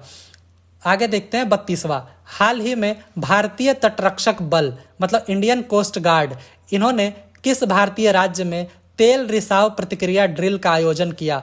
मतलब अक्सर होता है ना, जो हम लोग तेल लाते रहते हैं टैंकरों से अलग अलग देशों से, तो कई बार तेल लीक हो जाता है, समुद्र में गिर जाता है, तो उस समय हमें क्या करना चाहिए, तो उसके लिए एक ड्रिल किया जाता है। तो इसका आयोजन किस राज्य में किया गया, तो ये किया गया वेस्ट बंगाल में। 32 का ऑप्शन डी करेक्ट हो जाएगा। अभी इसके बारे में जान लीजिए कि अभी कुछ महीने पहले ही क्या हुआ था, त्रिनिदाद एंड टोबैगो एक देश है, वहाँ पे तेल रिसाव की प्रतिक्रिया से तेल रिसाव हो गया था। तो इसके कारण वहाँ इमरजेंसी लगाना पड़ा, इसलिए ये सब ड्रिल हर देश करते रहते हैं कि उस समय क्या रिएक्शन होना चाहिए हमारा। 33वां देखते हैं, साइबर सुरक्षा 2024, इस अभ्यास का आयोजन किस भारतीय शहर में किया गया। साइबर सुरक्षा 2024, इसका अभ्यास किया गया न्यू दिल्ली में। 33वां का ऑप्शन सी करेक्ट हो जाएगा। तो इसका नाम रखा गया एक्सरसाइज साइबर सुरक्षा 2024। ये एक कॉम्प्रिहेंसिव साइबर डिफेंस एक्सरसाइज था, मतलब सब लोग मिलकर एक साथ किए थे। तो इसको कंडक्ट किया गया था डिफेंस साइबर एजेंसी जो है इंडिया की, उसके द्वारा न्यू दिल्ली में 20 मई से 24 मई के बीच में किया गया था। मतलब तक किया गया था 20 मई से 24 मई तक किया गया। इसमें हमारे जो चीफ ऑफ डिफेंस स्टाफ हैं जनरल अनिल चौहान, उन्होंने भी इस इवेंट में पार्टिसिपेट किया और उन्होंने इस पे बल दिया कि हमारा जो साइबर डिफेंस कैपेबिलिटी है इसको कहीं ना कहीं हमें और बढ़ाना है। ताकि अक्सर देखते रहते हैं, आप सुनते होंगे कि साइबर अटैक्स होता रहता है, कभी चाइना के द्वारा, कभी रसिया के द्वारा, तो वो सारे सिस्टम को हैक कर लेते हैं, फिर रैंसम मांगते हैं या जानकारियां चुरा लेते हैं। तो उससे बचने के लिए हमारा जो साइबर डिफेंस कैपेबिलिटी है उसको बढ़ाना है, यही इसका एम था। तो ये आप लोग ध्यान रखिएगा। आइए आगे देखते हैं 34वां क्वेश्चन, हाल ही में स्पेस में जाने वाले दुनिया के सबसे बुजुर्ग व्यक्ति कौन बने हैं। तो ये बने हैं एडवर्ड जोसेफ ड्वाइट। 34वां का ऑप्शन ए करेक्ट हो जाएगा। इनका एज 90 साल है और ये सबसे ओल्डेस्ट भी बने और first black astronaut candidate United states से, मतलब अमेरिका के ये पहले ब्लैक एस्ट्रोनॉट भी बने हैं। एड ड्वाइट इनका शॉर्ट में नाम है, पूरा नाम एडवर्ड जोसेफ ड्वाइट। आइए देखते हैं 35वां क्वेश्चन, हाल ही में केंद्र सरकार ने किस देश को 14,000 टन गैर बासमती चावल निर्यात करने की अनुमति दी है। मतलब बासमती नहीं होना चाहिए और ये निर्यात करने की अनुमति दी है किस देश में। तो ये है मॉरिशस। मॉरिशस में अब एक्सपोर्ट कर सकते हैं 14,000 टन तक चावल, गैर बासमती राइस। तो इसको पहले बैन लगाया गया था जुलाई 2023 में, क्योंकि हमारा एक बहुत ही, मतलब आप जानते हैं, फूड सिक्योरिटी सिस्टम है, अनाज बांटते हैं बहुत सारे मतलब मिडिल क्लास लोगों को या कहिए लोअर क्लास के लोगों को, बीपीएल फैमिलीज़ को। और साथ ही साथ ये भी ध्यान रखना था कि डोमेस्टिक रूप में प्राइस बढ़ ना जाए, क्योंकि एक्सपोर्ट बहुत ज़्यादा हो जाएगा तो यहाँ पे कम रहेगा तो डिमांड बढ़ा रहेगा, और सप्लाई कम रहेगा तो रेट तो बढ़ ही जाएगा। आइए देखते हैं 36वां क्वेश्चन। हाल ही में किस कंपनी ने भारत की पहली स्वदेशी रूप से निर्मित की गई माइक्रो कंट्रोलर चिप लॉन्च की है? काफ़ी इंपॉर्टेंट क्वेश्चन है। माइक्रो कंट्रोलर चिप स्वदेशी किस कंपनी ने लॉन्च की है?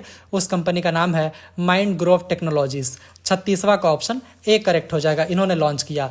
तो इसके बारे में और जान लीजिए। ये जो है माइंडग्रोव टेक्नोलॉजीज है, ये एक स्टार्टअप है जो कि आईआईटी मद्रास के द्वारा ये बैक्ड अप है, मतलब इसके द्वारा ही संचालित ये भी है। तो ये क्या है, इंडिया की पहली मतलब माइक्रो कंट्रोलर चिप इसने लॉन्च किया है। अब इससे होगा क्या, ये कंज्यूमर इलेक्ट्रॉनिक्स गुड मेकर्स जो है उनको एक चीपर ऑप्शन मिल जाएगा, क्योंकि इंडिया में ही बन रहा है तो ऑब्वियसली सस्ता होगा।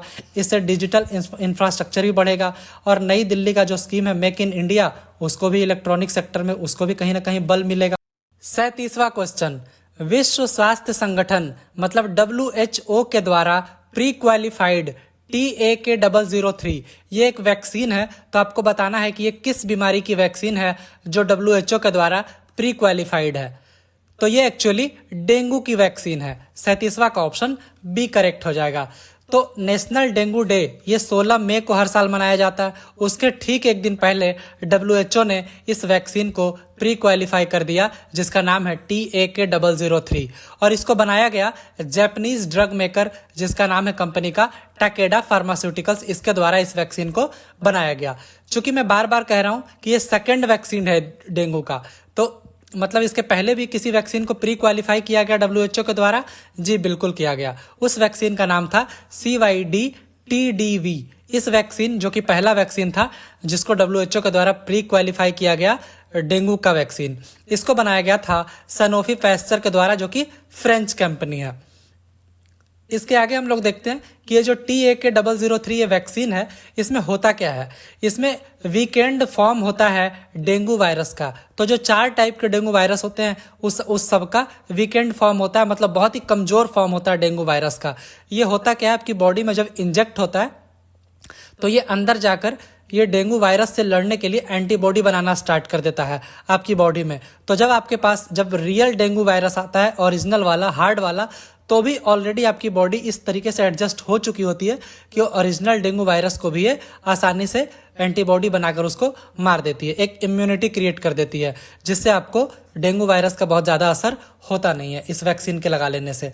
तो ये जो TAK-003 वैक्सीन है डेंगू वायरस का दूसरा वैक्सीन, तो इसको एडमिनिस्टर किया जाएगा उन बच्चों में जिसकी एज 6 से लेकर 16 साल तक है। और WHO के अलावा UK, ब्राज़ील, अर्जेंटीना, इंडोनेशिया और थाईलैंड ने भी इसको अप्रूव कर दिया है। तो डेंगू है क्या, एक मॉस्किटो बॉर्न डिजीज है जो कि कई बार केसेस में ये लाइफ थ्रेटनिंग भी हो जाता है, जिंदगी पे भी असर आ जाता है, मौतें भी हो जाती है। तो ये होता क्यों है, ये इन्फेक्टेड मॉस्किटो के काटने से ही होता है। और एक एस्टिमेट के अनुसार ग्लोबली 100 से 400 मिलियन केसेस मतलब हर साल ये डेंगू के आते हैं, मतलब अभी भी हैं। 100 से लेकर 400 मिलियन केसेस वर्ल्ड वाइड है डेंगू के। आगे देखते हैं 38वां। राष्ट्रीय डेंगू दिवस किस दिन मनाया जाता है? पिछले क्वेश्चन हम लोग बात कर चुके हैं। 16 मई को मनाया जाता है नेशनल डेंगू डे। तो ये मनाया किस लिए जाता है, ताकि एक अवेयरनेस फैलाना होता है इस वायरल डिजीज के कारण जो कि मॉस्किटो के कारण होता है। डेंगू से मतलब बचने के उपाय क्या क्या हैं, हो जाए तो आपको क्या करना, उसके लिए अवेयरनेस फैलाने के लिए इस डे को मनाया जाता है। तो इस बार जो मनाया गया नेशनल डेंगू डे 2024, इसका थीम क्या था? थीम था dengue prevention, our responsibility for a safer tomorrow. 39वां क्वेश्चन। हाल ही में यूनिसेफ इंडिया ने किसे अपना नेशनल एम्बेसडर बनाया है? तो नेशनल एम्बेसडर बनाया है करीना कपूर जी को, जो कि बॉलीवुड की एक फेमस एक्ट्रेस है। 39 का ऑप्शन डी करेक्ट हो जाएगा। 40 CNG से चलने वाली दुनिया की पहली मोटरसाइकिल किस कंपनी के द्वारा लॉन्च की जाएगी? तो ये लॉन्च की जाएगी बजाज ऑटो के द्वारा। 40वां का ऑप्शन डी करेक्ट हो जाएगा। CNG से चलने वाली ये पहली मोटर बाइक होगी। तो ये क्या होगा, इंडिया का पहला CNG पावर्ड मोटर बाइक, और इसको लॉन्च किया जाएगा 18 जून 2024 को। बजाज के जो मैनेजिंग डायरेक्टर हैं वो हैं राजीव बजाज। तो ये बाई फ्यूअल मोटरसाइकिल होगा, मतलब इसको CNG से भी चला सकते हैं आप और पेट्रोल से भी चला सकते हैं। और तो इसलिए क्या हो जाएगा, ये कॉस्ट कॉन्शियस हो जाएगा। जो कस्टमर है जो कॉस्ट को लेके, पेट्रोल के कॉस्ट को लेके अक्सर परेशान रहते हैं क्योंकि फ्यूल प्राइसेस तो बहुत बढ़ चुकी है, तो उनको कहीं ना कहीं इससे राहत मिलेगा सीएनजी पावर मोटरसाइकिल से। 41, हाल ही में केंद्र सरकार द्वारा लिट्टे के ऊपर लगी प्रतिबंध को 5 सालों के लिए और बढ़ा दिया गया है। तो इसके संस्थापक कौन थे लिट्टे के? लिट्टे का फुल फॉर्म जान लीजिए, liberation tigers of Tamil Eelam. तो इसके ऊपर जो प्रतिबंध लगा था उसको 5 सालों के लिए और बढ़ा दिया गया है। तो लिट्टे के संस्थापक थे विल्लू पिल्लई प्रभाकरण। 41वां का ऑप्शन ए करेक्ट हो जाएगा। तो होम मिनिस्ट्री ने यह कहा कि सेंट्रल गवर्नमेंट का यह मानना है कि हालांकि लिट्टे का तो मिलिट्री डिफीट हो गया था 2009 में श्रीलंका में, लेकिन लिट्टे आज भी इनका जो कॉन्सेप्ट है ईलम का, इसको इन्होंने छोड़ा नहीं है। ईलम का मतलब होता है an independent country for Tamils, मतलब तमिलियनों के लिए एक अलग से एक स्वतंत्र देश की स्थापना। तो ये कहीं ना कहीं इनका मानना ये भी है सेंट्रल गवर्नमेंट का कि लिट्टे आज भी ऐसी एक्टिविटीज़ में ये इनका मेल मिलाप है, मतलब ऐसी एक्टिविटीज से ये जुड़े हुए हैं जो कहीं ना कहीं इंडिया के इंटीग्रिटी और सिक्योरिटी के लिए खतरा बना हुआ है इनके कारण। इसीलिए इनके ऊपर जो प्रतिबंध लगा हुआ है उसको 5 सालों के लिए और बढ़ाया जाता है। और किस कानून के तहत लगाया गया है? Unlawful activities prevention act 1967। इसके सब सेक्शन 1 एंड 3, जो कि सेक्शन 3 का सब सेक्शन 1 और 3 है, उसके तहत ये प्रतिबंध इस पे लगाया गया और अब बढ़ाया भी गया है 5 सालों के लिए। आइए आगे देखते हैं 42वां। निम्न में से किस देश ने विश्व का पहला 6G उपकरण लॉन्च किया है, 6G डिवाइस? तो उस देश का नाम है जापान। 42वां का यहाँ पे ऑप्शन सी करेक्ट हो जाएगा। तो ये दुनिया का पहला 6G डिवाइस है। तो ये 5G इंटरनेट से 20 गुना तेज ये चलने वाला है। तो इसमें क्या है, डेटा जो ट्रांसमिट करेंगे तो उसका जो स्पीड होगा वो 100 गीगाबाइट्स पर सेकेंड, मतलब 100 GB पर सेकेंड इसका स्पीड होगा। तो आप समझ सकते हैं। और इसका जो रेंज होगा वो भी 300 फीट तक इसका रेंज कवर करने वाला है। हालांकि ये कोई स्मार्टफोन नहीं है, 6G एक डिवाइस है, एक अलग ही एक प्रोडक्ट है जिसको बनाया गया है। मिला जुला एफर्ट था उसमें, बहुत सारे टेलीकॉम कंपनीज का जापान में, उन सब के मिले जुले एफर्ट से इस यूनिक प्रोडक्ट को बनाया गया है। इसकी खासियतें आप यहाँ पे देख ही सकते हैं कि ये 5G से 20 गुना तेज होगा, डेटा ट्रांसमिट करने का स्पीड होगा 100 गीगाबाइट्स पर सेकेंड, रेंज भी होगा 300 फीट। एनीवे, आप इतना याद रखिएगा, 6G डिवाइस को पहली बार लॉन्च किया गया है जापान के द्वारा। आगे देखते हैं 43वां। उस पोर्टेबल हॉस्पिटल का नाम क्या है जिसका अभी हाल ही में वायुसेना द्वारा परीक्षण किया गया? पोर्टेबल का मतलब होता है जिस चीज को एक जगह से दूसरी जगह हम लोग ले जा सके। तो इसका जो परीक्षण किया गया उसका नाम रखा गया भीष्म। 43 का ऑप्शन ए करेक्ट हो जाएगा। भीष्म का फुल फॉर्म देख लीजिए, भारत हेल्थ इनिशिएटिव फॉर सहयोग हित एंड मैत्री। तो इसमें क्या होगा, प्रोजेक्ट का नाम भी भीष्म ही था, तो इसीलिए इसका हॉस्पिटल का नाम भी भीष्म ही रख दिया गया। तो आरोग्य मैत्री क्यूब्स, मतलब अलग अलग क्यूब्स इसमें होंगे। तो इसको क्या है, आप कहीं भी डिप्लॉय कर सकते हो इमरजेंसी सिचुएशन में, चाहे आप पहाड़ पे ही क्यों ना हो, वहाँ पे भी आप इसको डिप्लॉय कर सकते हैं। अक्सर डिजास्टर्स होते हैं, कोई एरोप्लेन क्रैश कर जाता है पहाड़ी की चोटी पे, तो वहाँ पे जब तक आप, मतलब जो वहाँ पे घायल हैं उनको जब तक आप हॉस्पिटल लेके जाएंगे तब तक वो दम तोड़ देते हैं। तो इसके थ्रू आप क्या करेंगे, यहाँ पे आप पिक्चर में देख सकते हैं, ये पोर्टेबल हॉस्पिटल है, इसको आप कहीं पर भी लेकर जा सकते हैं। तो ये दुनिया का पहला डिजास्टर हॉस्पिटल होगा जो कि पैक होगा 72 क्यूब्स में। इस तरीके के क्यूब्स बने रहेंगे, अलग अलग 72 क्यूब्स में पैक रहेंगे। इसको एयरलिफ्ट भी कर सकते हैं, मतलब हवाई जहाज से एक जगह से दूसरी जगह ले जा सकते हैं। तो इसका अभी टेस्ट रन किया गया इंडियन एयरफोर्स के द्वारा। कहाँ पे किया गया? आगरा में किया गया टेस्ट रन। 44वां देखते हैं। हाल ही में भारत ने बाढ़ से हुई तबाही से निपटने के लिए किस देश को $1 मिलियन की मानवीय सहायता प्रदान की है? तो उस देश का नाम था कीनिया। 44 का ऑप्शन सी करेक्ट हो जाएगा। तो वहाँ पे क्या है, स्टेट्स को काउंटीज बोलते हैं। तो 47 में से 38 काउंटीज इस फ्लड से अफेक्टेड था और इसमें बहुत सारे लोगों की मृत्यु हो गई। जो लास्ट आंकड़ा था वो 267 का था, इसके बाद भी कई लोगों की मृत्यु हो गई। 188 इंजर्ड थे और 2,80,000, मतलब लगभग 3 लाख लोग एक जगह से दूसरी जगह उनको विस्थापित होना पड़ा। प्रेसिडेंट जो है कीनिया के वो है विलियम रूटो, कैपिटल है कीनिया का नैरोबी, वहाँ करेंसी जो चलती है वो है कीनियन शीलिंग। आइए आगे देखते हैं 45। भारत के 85वें शतरंज ग्रैंड मास्टर कौन बने हैं? तो ये बने हैं पी श्याम निखिल। 45 का ऑप्शन ए करेक्ट हो जाएगा। 46 फेडरेशन कप 2024 में नीरज चोपड़ा ने कौन सा मेडल जीता है? तो नीरज चोपड़ा को आप जानते होंगे, जेवलिन थ्रोअर हैं ये, तो इन्होंने जीता फेडरेशन कप में गोल्ड मेडल। 46 का ऑप्शन ए करेक्ट हो जाएगा। तो ये जो ओलंपिक चैंपियन है, आप जानते हैं 2020 में इनको ओलंपिक गोल्ड मेडलिस्ट ये रह चुके हैं, तो इसलिए इनको ओलंपिक चैंपियन यहाँ पे कहा गया। तो ये मेंस जेवलिन थ्रो इवेंट में फेडरेशन कप में इन्होंने गोल्ड मेडल जीता, जो कि भुवनेश्वर उड़ीसा में हुआ था, और जो इनका बेस्ट थ्रो था वो था 82.27 मीटर। हालांकि पिछली बार जब कोई ये डोमेस्टिक कंपटीशन में पार्टिसिपेट किए थे वो 3 साल पहले किए थे, मार्च 17 2021 में, तब भी इन्होंने गोल्ड मेडल ही जीता था इसी कंपटीशन में। तब इनका जो हाईएस्ट थ्रो था वो था 87.80 मीटर। हालांकि आज तक ये 90 मीटर के मार्क को क्रॉस नहीं किए हैं। इनका जो पर्सनल बेस्ट है और जो इंडिया का नेशनल रिकॉर्ड भी है वो है 89.94। इसके बाद इनके हाल फिलहाल के कुछ देख लेते हैं। इन्होंने हिस्टोरिक गोल्ड जो जीता था टोक्यो ओलंपिक्स में, आप जानते हैं 2020 में। उसके अलावा ये डायमंड लीग चैंपियन भी रहे 2022 में, वर्ल्ड चैंपियन रहे 2023 में, और एशियन गेम्स का गोल्ड जो चाइना में हुआ उसको भी इन्होंने डिफेंड किया था।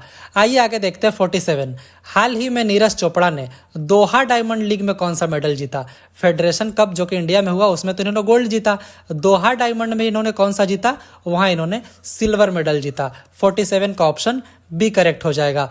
तो ये वहां पे दूसरे नंबर पे आए। तो पहले नंबर पे कौन थे?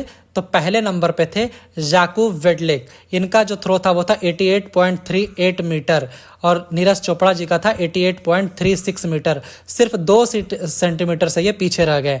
ये जाकूब वेडलेक जो थे ये हैं चेक रिपब्लिक से, ये जीत गए थे गोल्ड। अब फॉर्मर जो वर्ल्ड चैंपियन है एंडरसन पीटर्स, ये तीसरे नंबर पे रहे थे। इनका थ्रो था 86.62 मीटर। तो देख लीजिए चोपड़ा जी ने 2023 का दोहा डायमंड लीग ये जीते थे। उस समय इनका जो बेस्ट थ्रो था वो था 88.67 मीटर, और उस समय दूसरे नंबर पे रह गए थे जाकूब वेडलेक, इनका था 88.63, और पीटर्स उस समय भी तीसरे नंबर पे ही थे। आइए आगे देखते हैं हम लोग 48। एशियाई ट्रैम्पोलिन जिम्नास्टिक चैंपियनशिप में मेडल जीतने वाली पहली भारतीय कौन बनी है? एशियाई ट्रैम्पोलिन जिम्नास्टिक चैंपियनशिप में मेडल जीतने वाली, तो ये बनी है सृष्टि खांडागले।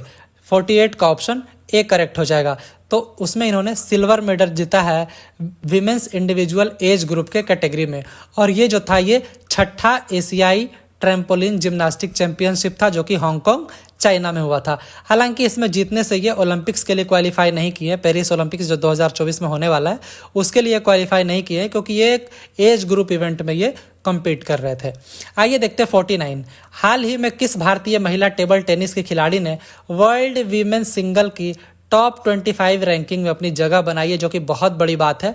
तो वो है मनिका बत्रा जी। 49 का ऑप्शन ए करेक्ट हो जाएगा। इन्होंने पहली बार, मतलब किसी भी इंडियन ने पहली बार ये जगह बनाया टॉप 25 में। 50वां देखते हैं। Sultan Azlan Shah hockey trophy 2024 ये किस देश ने जीता? ये एक बहुत ही प्रेस्टिजियस हॉकी का टूर्नामेंट है, तो ये जीता गया इस बार जापान के द्वारा। 50वां का ऑप्शन बी करेक्ट हो जाएगा, इसको आप लोग ध्यान रखिएगा। तो ये जो सुल्तान अजलान शाह है ये एक बहुत ही प्रेस्टिजियस हॉकी टूर्नामेंट है एशिया की। तो जापान इस बार पहली बार जीता है, पाकिस्तान को हराकर 4-1 से पेनल्टी शूटआउट फाइनल में उसमें ये हरा दिया पाकिस्तान को। तो फाइनल कहाँ खेला गया? ये खेला गया आइपो मलेशिया में खेला गया 11 मई 2024 को। 6 टीमें इस बार पार्टिसिपेट की थी, Japan, Pakistan, Canada, south Korea, New Zealand और होस्ट टीम जो मलेशिया जो होस्ट कर रही थी। इन 6 टीमों ने पार्टिसिपेट किया था 2024 के इवेंट में। इंडिया जो है अभी करंटली 6ठे नंबर पे है दुनिया में।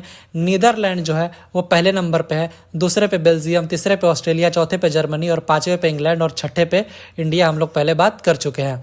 इंडिया अभी तक 5 बार जीती है ये सुल्तान अजलान शाह ट्रॉफी, 85, 91, 95, 2009 और 2010 में। ऑस्ट्रेलिया सबसे सक्सेसफुल टीम रही है इस टूर्नामेंट में। ऑस्ट्रेलिया ने इस टूर्नामेंट को 10 बार जीता है। इंडिया दूसरा सबसे मोस्ट सक्सेसफुल टीम रही है 5 टाइटल्स के साथ। पाकिस्तान थर्ड मोस्ट सक्सेसफुल रही है 3 टाइटल्स के साथ। 51वां देखते हैं। टो लैम ये किस देश के राष्ट्रपति बने हैं? टो लैम ये बने हैं वियतनाम के राष्ट्रपति। 51वां का ऑप्शन सी करेक्ट हो जाएगा। ये रिप्लेस करेंगे राष्ट्रपति वो वैन थुओंग को। 52वां।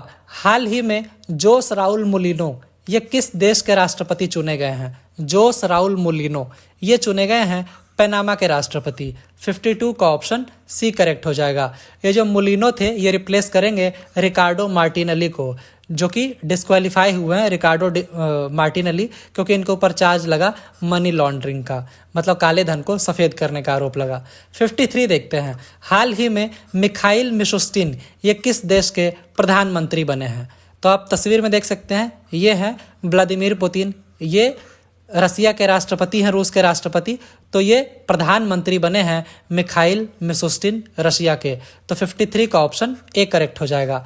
आगे देखते हैं 54, हाल ही में इशाक डार ये निम्न में से किस देश के उप प्रधानमंत्री बने हैं? प्रधानमंत्री है शहबाज शरीफ और ये बन गए हैं उप प्रधानमंत्री, तो ये पाकिस्तान के बने हैं इशाक डार उप प्रधानमंत्री। 54 का ऑप्शन बी करेक्ट हो जाएगा। आगे देखते हैं 55, हाल ही में विलियम लाई चिंग ते ने किस देश के राष्ट्रपति के रूप में शपथ ली है? विलियम लाई चिंग ते, तो इन्होंने ताइवान देश के राष्ट्रपति के रूप में शपथ ली है। 55 का ऑप्शन बी करेक्ट हो जाएगा।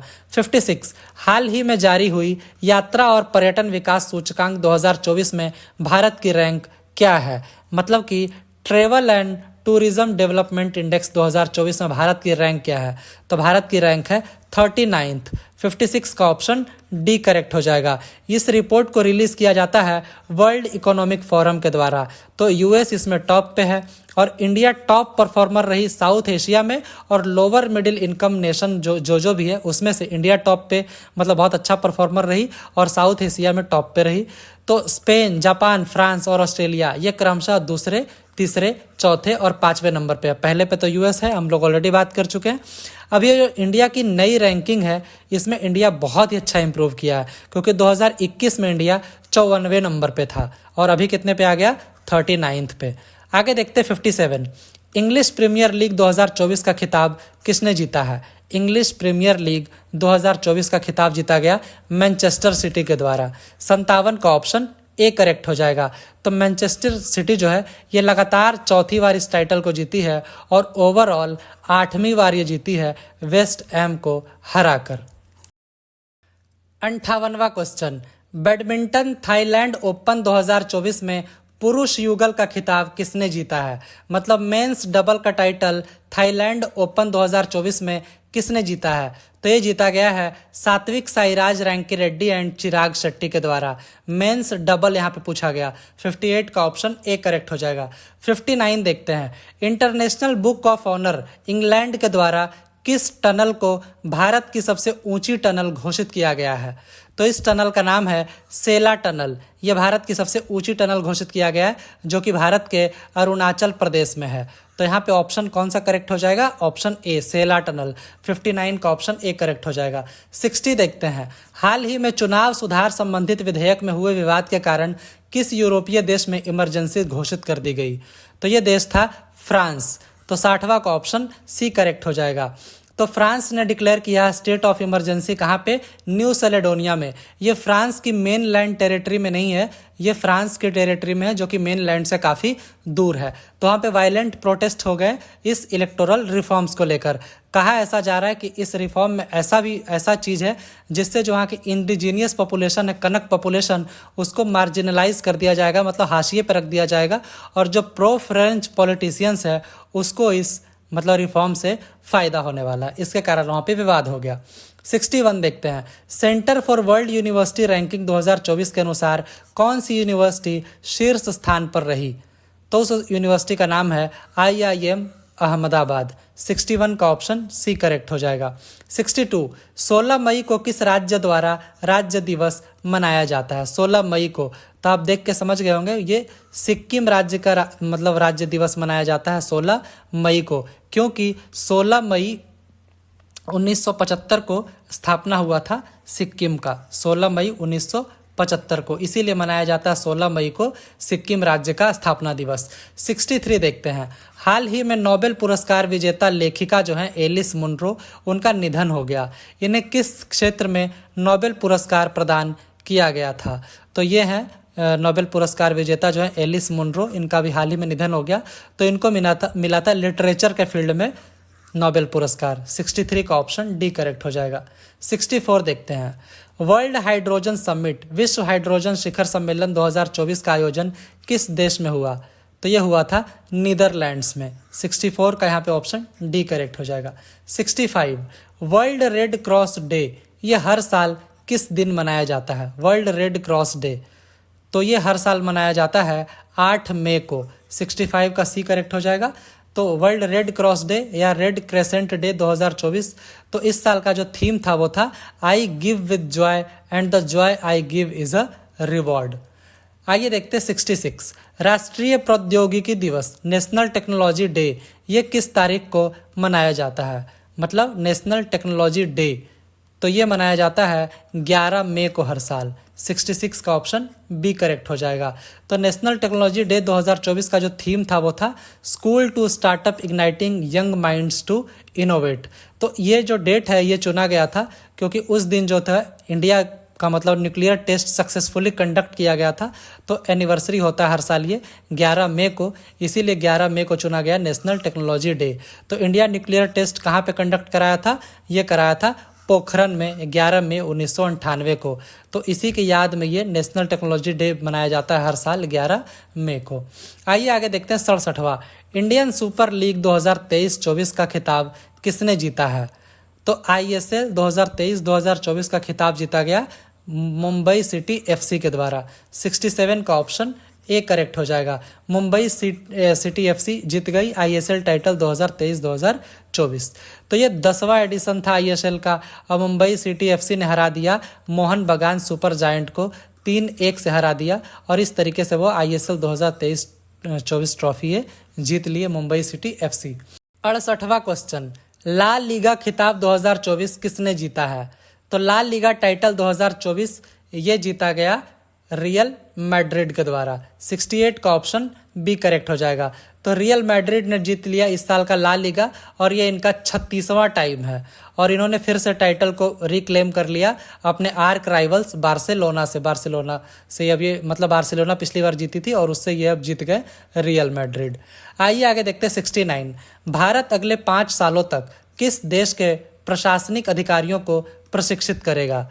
तो भारत ये जो एग्रीमेंट था मेमोरेंडम ऑफ अंडरस्टैंडिंग था इसको एक्सटेंड कर दिया गया अगले 5 सालों के लिए, तो ये था बांग्लादेश के साथ। 69 का ऑप्शन सी करेक्ट हो जाएगा। तो गवर्नमेंट ऑफ इंडिया जो है वो एग्रीमेंट साइन किया है गवर्नमेंट ऑफ बांग्लादेश के साथ। इन्होंने अपना MOU मतलब मेमोरेंडम ऑफ अंडरस्टैंडिंग को एक्सटेंड कर दिया है अगले 5 सालों के लिए और ये बांग्लादेशी ऑफिसर्स को ट्रेन करेंगे 2025 से लेकर 2030 तक। आइए आगे देखते हैं क्वेश्चन नंबर 70 हाल ही में 1 मई 2024 को किन 2 राज्यों ने अपना स्थापना दिवस मनाया? तो ये मनाया गया था गुजरात और महाराष्ट्र के द्वारा, क्योंकि गुजरात और महाराष्ट्र का जो मतलब स्टेटहुड डे है ये होता है 1960 मतलब 1 मई 1960 को इसका गठन हुआ था, इसीलिए हर वर्ष 1 मई को होता है इसका स्थापना दिवस गुजरात और महाराष्ट्र का। 70 हाल ही में इदा शिशा नोंगरोंग ये किस राज्य की पहली महिला पुलिस महानिदेशक मतलब DGP बनी है? तो ये बनी है मेघालय की पहली महिला DGP। 71 का ऑप्शन बी करेक्ट हो जाएगा। तो ये है क्या कि मेघालय की फर्स्ट महिला DGP बनी है और ये एक हिल स्टेट है ये और इसमें 3 एथनिक कम्युनिटीज़ है मेनली गारो, खासी और जयंतिया। तो 1992 में ये IPS उस समय की ये मेंबर हैं और ये खासी कम्युनिटी से आती हैं और ये सक्सीड करेंगी लज्जा राम बिश्नोई जी को क्योंकि वो रिटायर हो गए 19 मई को। चीफ मिनिस्टर जो है मेघालय के वो हैं कोनराड के संगमा। 72 हाल ही में कौन फिर से इफ्को के चेयरमैन बने हैं?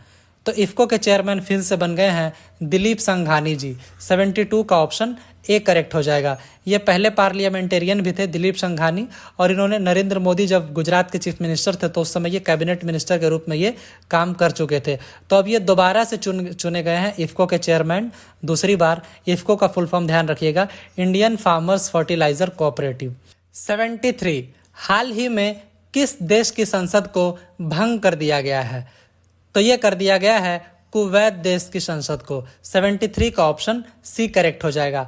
तो कुवैत के जो एमिर हैं शेख महसल अल अहमद अल सबा, इन्होंने अनाउंस किया है कि हम लोग पार्लियामेंट को डिसॉल्व करने वाले हैं और इनके द्वारा जो अपॉइंटेड कैबिनेट होंगी वो एज्यूम कर लेंगे पावर्स को, उनके पावर्स को, जो कि 50 मेंबर का नेशनल असेंबली होता था उसके पावर को ये एज्यूम कर लेंगे। तो इस तरीके से इनका कहना है कि हम लोग इस बीच में क्या करेंगे कि डेमोक्रेटिक प्रोसेस के बारे में स्टडी करेंगे और ये जो मतलब पार्लियामेंट को डिसॉल्व किया गया ये लगभग 4 सालों तक रहने वाला है, उससे ज़्यादा नहीं बढ़ सकता, हो सकता है उसके पहले ही हटा दिया जाए, मतलब कि पार्लियामेंट को रिज्यूम कर दिया जाए।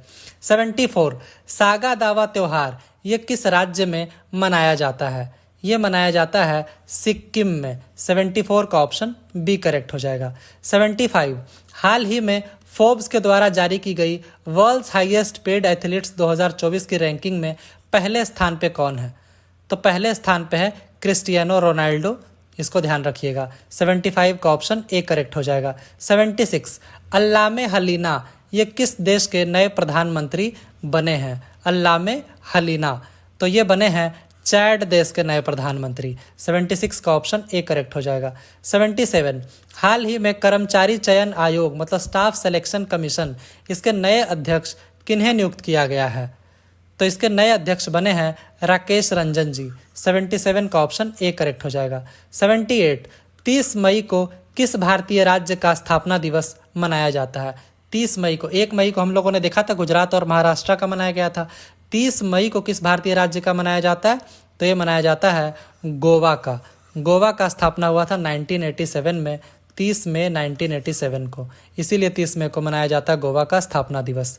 79 भारत का पहला मल्टी मॉडल लॉजिस्टिक्स पार्क का निर्माण किस शहर में किया जाएगा? India's first multi modal logistic park, इसका निर्माण किया जाएगा चेन्नई में। 79 का ऑप्शन सी करेक्ट हो जाएगा।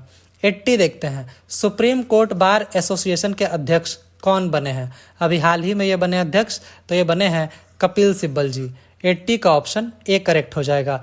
तो ये राज्यसभा के एमपी भी हैं और सीनियर एडवोकेट है कपिल सिब्बल जी, ये बन गए हैं प्रेसिडेंट बन गए हैं सुप्रीम कोर्ट बार एसोसिएशन के।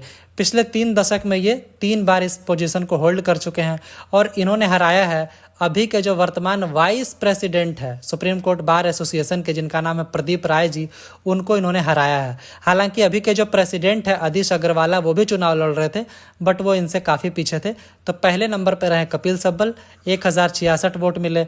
दूसरे नंबर पर रहे प्रदीप राय जी जो अभी वाइस प्रेसिडेंट हैं सुप्रीम कोर्ट बार एसोसिएशन के, इनको मिला 689 वोट्स। और तीसरे नंबर पर रहे अभी के प्रेसिडेंट अधीश अग्रवाला जी, इनको मिला सिर्फ 307 वोट। आगे देखते हैं आज का लास्ट क्वेश्चन 81। हाल ही में क्रिकेटर जेम्स एंडरसन ने संन्यास की घोषणा की है, वह किस देश के क्रिकेटर हैं? तो ये हैं इंग्लैंड के क्रिकेटर। 81 का ऑप्शन सी करेक्ट हो जाएगा। तो ये फर्स्ट फास्ट बॉलर है जिन्होंने टेस्ट क्रिकेट में 700 से ज़्यादा विकेट लिया। मुथैया मुरलीधरन जो कि श्रीलंका के हैं, उनके नाम पे 800 विकेट था। दूसरे नंबर पे शेन वॉर्न थे और तीसरे नंबर पे ये एंडरसन, जिनका पूरा नाम यहाँ पे देख सकते हैं जेम्स एंडरसन है, ये तीसरे नंबर पे हैं टेस्ट क्रिकेट में विकेट लेने के मामले में। और मुरलीधरन जो है मुथैया मुरलीधरन, ये वनडे में भी लीडिंग विकेट टेकर है, तो ये आप लोग जानते ही होंगे, बहुत ही खतरनाक गेंदबाज थे, स्पिनर। तो ये थे आज के 81 क्वेश्चन। अगर आप लोगों को वीडियो अच्छा लगा हो तो प्लीज़ चैनल को ज़रूर सब्सक्राइब कीजिए, मैं ऐसे आगे ढेर सारे वीडियोज़ आप लोगों के लिए लाता रहूँगा। अगर आप लोगों को अच्छा लगा हो वीडियो तो प्लीज़ वीडियो को लाइक कीजिएगा, शेयर कीजिएगा और एक प्यारा सा कमेंट ज़रूर कीजिएगा कि आप लोगों ने कितने प्रश्नों के सही उत्तर दिए हैं। Thank you so much.